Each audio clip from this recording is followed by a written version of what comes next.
नौकरानी की शादी।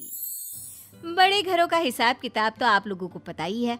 वो क्या है ना, एक नौकर लगता है काम पर और उसकी पूरी पीढ़ियां उसी परिवार में सेवा करती रह जाती है। इसी तरह रमन और लीला के बंगले में काम करती थी मीना। मीना की बेटी थी रानी। देखिए ना मैम साहब, रानी जिद करती रहती है, उसको अपना भी जन्मदिन मनाना है। बोल रही है रिंकी मैम साहब जैसे ही जन्मदिन मनाएगी वो। लीला को भी बच्ची पर प्यार आ जाता है। वो उसे हमेशा अपनी बेटी के कपड़े और खिलौने दिया करती थी। ठीक है ना, कोई बात नहीं। मीना, तू खाना बना लेना और रानी के दोस्तों को बुला लेना। मैं केक ऑर्डर कर दूंगी। नौकरानी मीना की बेटी रानी के सपने बढ़ते ही चले जाते हैं। उसका मन अब पढ़ाई लिखाई में कम लगता है। एक दिन रमन यानी कि लीला का पति कहता है, ये मीना की बेटी रानी को तुमने ज्यादा ही सर चढ़ा रखा है। छोटी थी तो चलता था, लेकिन बड़ी होकर तो लगता है जैसे यही घर की मालकिन है। हाँ सही कह रहे हो। और हमारी रिंकी वैसी फैशन भी नहीं करती, और ये तो देखो कैसे कैसे कपड़े पहनती है। और क्या, मीना की माँ यहाँ काम करती थी तो मीना को रखा। तुम्हें लगता है कि रानी घर का काम करेगी? तभी वहाँ मीना आ जाती है। मैडम सर, वो मेरी बेटी बोल रही थी कि कल के लिए उसे कार चाहिए, और वो बिना ड्राइवर के साथ।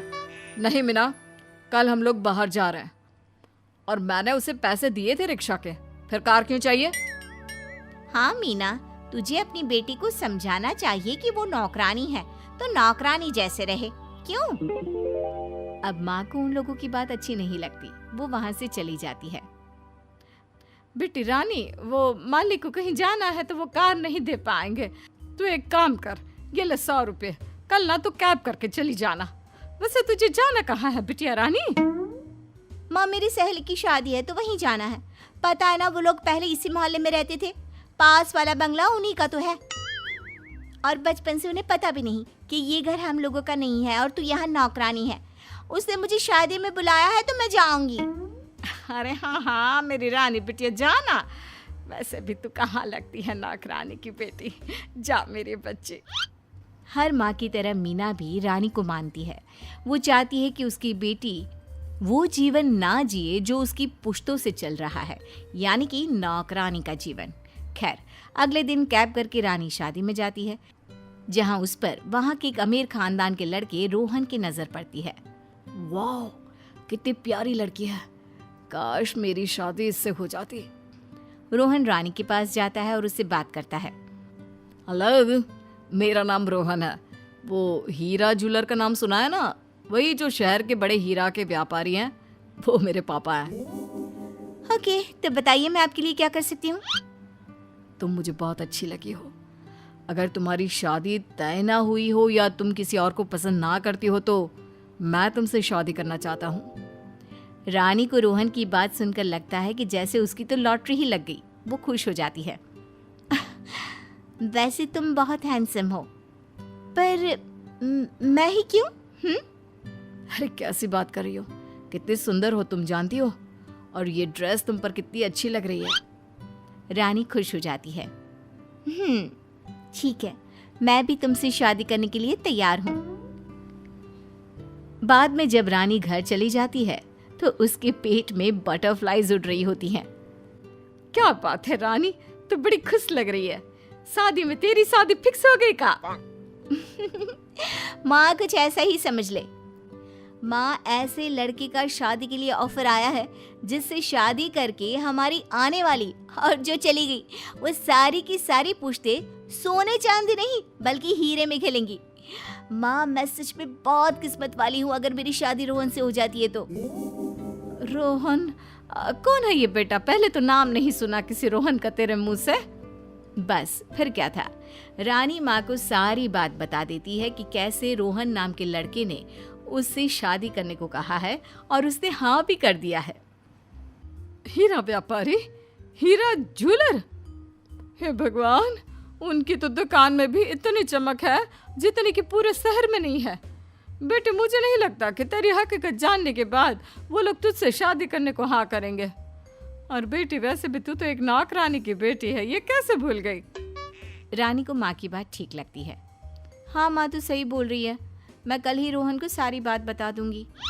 अगले रोज बंगले के बाहर एक लंबी सी कार में रोहन रानी को मिलने आता है। वो रानी को फोन करता है। रानी, मैं तेरे बंगले के बाहर खड़ा हूँ, जल्दी से बाहर आ जाओ। देखो रोहन, कल तुमने मुझे शादी के लिए कहा तो मैं बहुत खुश हो गई और हाँ भी कर दिया, लेकिन मैं वो नहीं जो तुम मुझे समझ रहे हो। तुम क्या बोल रही हो? मेरी तो कुछ समझ में नहीं आ रहा। रानी बाहर जाती है, कार में बैठती है और रोहन को सारी बात बता देती है। अच्छा रोहन, बाय, मुझे माफ कर देना। रानी कार से उतरने ही वाली होती है कि रोहन उसका हाथ पकड़ लेता है। सुनो, मैं कल मम्मी पापा को लेकर आऊंगा, तुम तैयार रहना। रोहन चला जाता है और रानी घबराई सी घर के अंदर आती है और सारी बात माँ को बताती है। अरे बेटा, ठीक है ना, मैं मैडम जी से बात करती हूँ कि कम से कम कल उन लोगों के उठने बैठने का प्रबंध अपना ड्राइंग रूम में ही करा दे। ठीक है माँ, तुम जैसे सही समझो। अगले रोज लीला को रानी की माँ सारी बात बता देती है, जिसे सुनते ही, क्या बात कर रही है? हीरा ज्वेलर के मालिक हमारे बंगले में, वो भी रानी के रिश्ते के लिए? हाँ हाँ मालकिन, विश्वास तो खुद हम लोगों को भी नहीं हो रहा, लेकिन देख लेते हैं। बाकी हर लड़की का भाग्य तो ऊपर वाला ही लिखता है ना। शाम को रोहन अपने माता पिता के साथ आता है। साथ में ढेर सारे तोहफे और फल मिठाई लेकर आता है। आप लोगों का नाम तो पूरे शहर में बहुत है। पहली बार मिलने का मौका मिला, वो भी अपने घर में, कभी सोचा भी नहीं था। जी हाँ, वो रोहन ने बहुत तारीफ की है रानी बिटिया की, तो हमें ऐसी ही बहू चाहिए। कहाँ है रानी? वो तो आ रही होगी। वो क्या है ना, उसकी माँ हम लोगों के घर की नौकरानी है। वैसे तो मीना के बाद हम लोगों ने उसी को नौकरानी बनाना था।